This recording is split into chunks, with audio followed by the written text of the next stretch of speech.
unnecessary vlog. So today we're going to be getting a new pet in, and I'm not going to tell you what it is yet. It's going to be a surprise towards the end of the video, but I am going to show you the terrarium that I'm setting up for it. Don't forget to like and subscribe. When it comes to terrariums, there are a million different ways you can do it. You know, just however your imagination takes you. And I've seen some people do like the colorful neon rocks.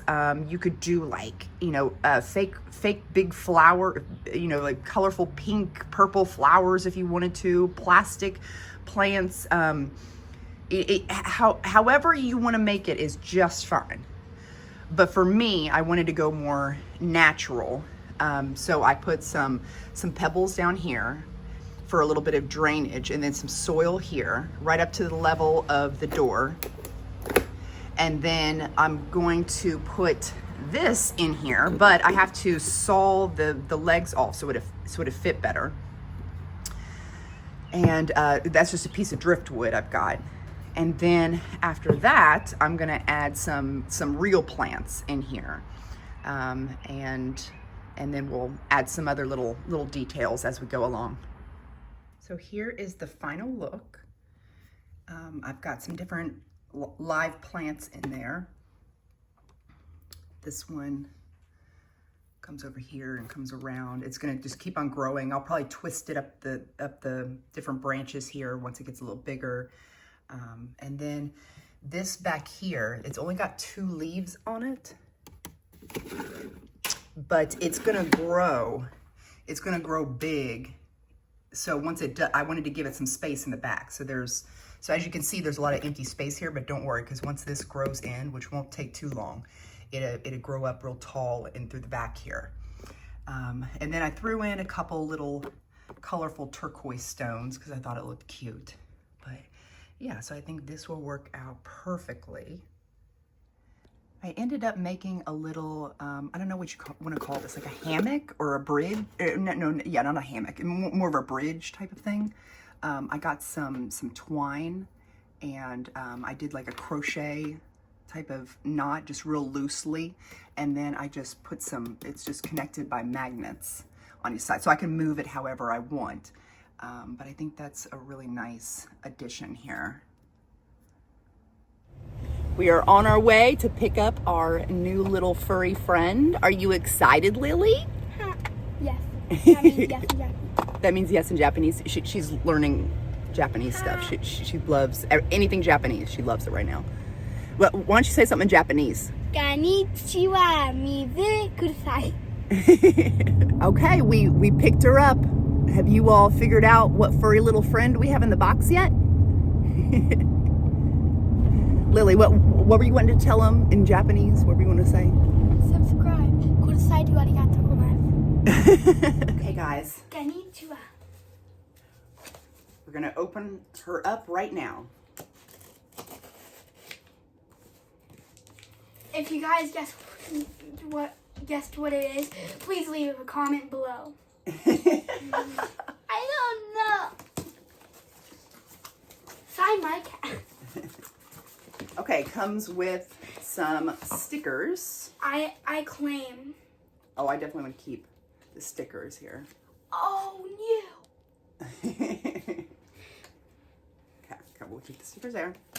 I'm stealing them from you. And it came with a little bit of a cooling pack here, because it is getting warmer out here. Here you go.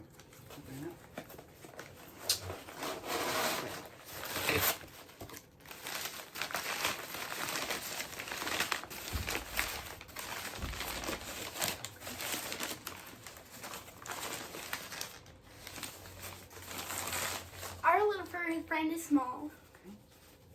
Oh, I didn't expect it to be that small. Yeah. Well, it's still got to grow a little bit. Wait, so it came with this giant box instead. So it comes in this little container. So here we go. Yeah, a Phidippus regius, which is a regal jumping spider. Okay, here we go. play mantis on the box. Yeah. Yeah. Well, it just checks that because it's in that category. Okay, we're ready? I want the play mantis. Okay. You ready, girls? This is really small. Oh, look, it's just a baby. Here you go.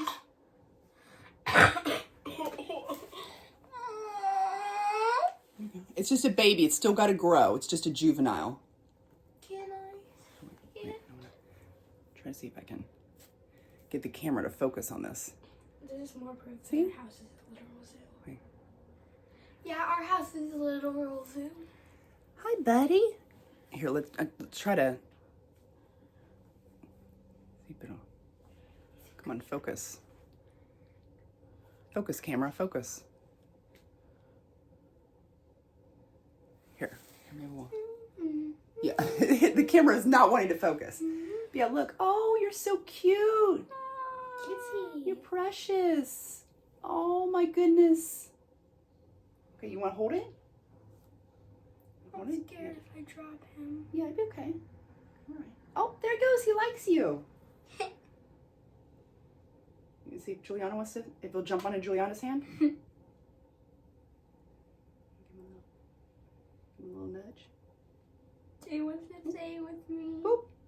He wants to stay with me. There we go. Oh, where is he? There he is. Oh, there he is. Yeah. There. Here, come here, buddy. Come here. I doesn't like There we go. Julie. There we It's go. like, get me away from Yes. this. I'm your sweet So, demon.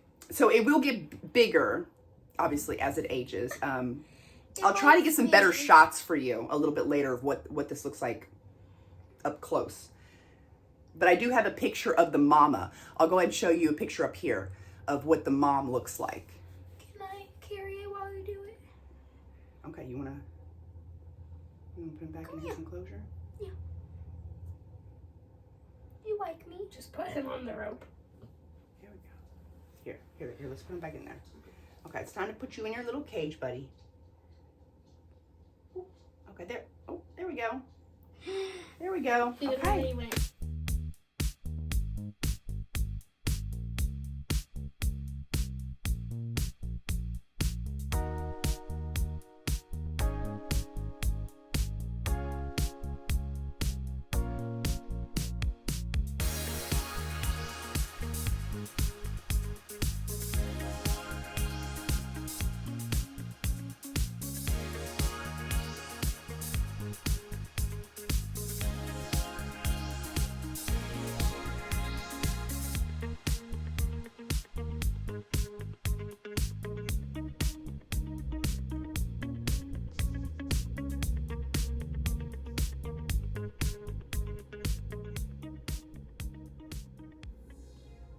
There she is, exploring her new enclosure.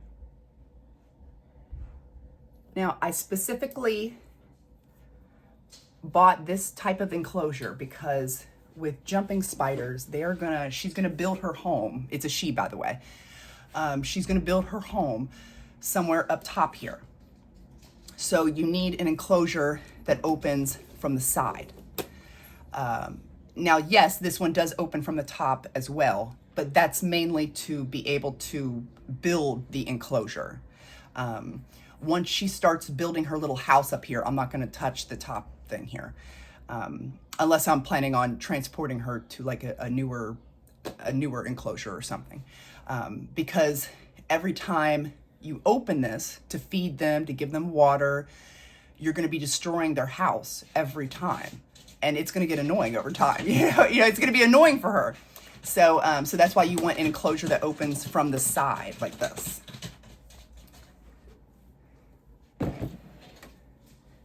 So I wanted to share with you guys where I got her from, which is called One Love Tarantula. They have a website, and they were really good. The communication was great with them.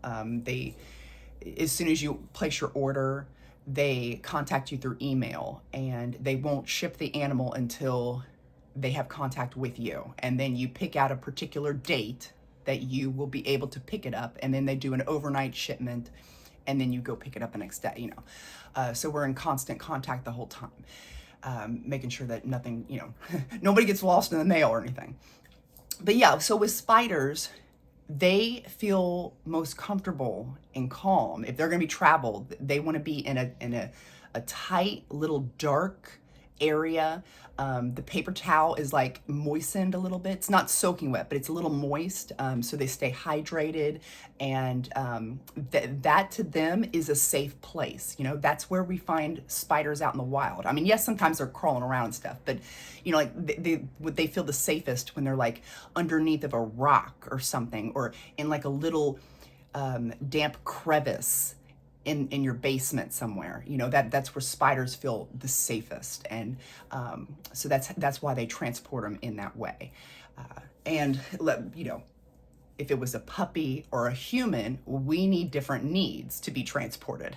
But anyway, so I say that because some people out there are like, oh my God, you know, I watch a lot of reptile YouTube and spider YouTube type stuff, and sometimes they'll get comments in their comment section about like, oh my God, this is animal abuse, oh, you know, but it's like, and they'll say things like, how would you like it if somebody put you in a little paper towel and try to ship you across the country? Like, well, I'd probably die, because that's not how it works. Like, we're two totally different species here that we're talking about.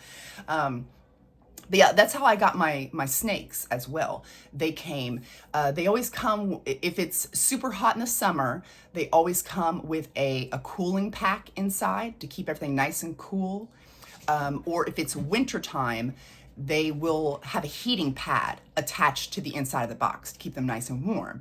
And also, depending on the temperature, if it's gonna be too hot or too cold, beyond normal temperature types, like, you know, like regular temperatures, then they will wait. They will put a hold on your shipment until the weather clears up a little bit. But yeah, they try to, like, as safely as possible for the animal. And so yeah, so this is so exciting. I still haven't come up with a name for her yet. I thought about maybe Peaches, because that's what she is. Like, her mom was a peach, so she still has some more molts. She has to molt a couple more times to get to her bigger size and to get to her full color potential. But she's supposed to be a peachy color. So I thought about maybe Peaches. I don't know. But I think this is so cute, such a cute little thing, you know, and you know, they don't live very long, anywhere between, like, I've heard some people say 6 months. I've heard some people say 2-3 years in captivity. So who knows, but they don't, you know, they're not going to live very long, but what a fun thing to do with your kids, you know, and it requires minimal effort. You know, it's not like you got to get a babysitter for them or something, you know, it's not like a puppy. There she is over here.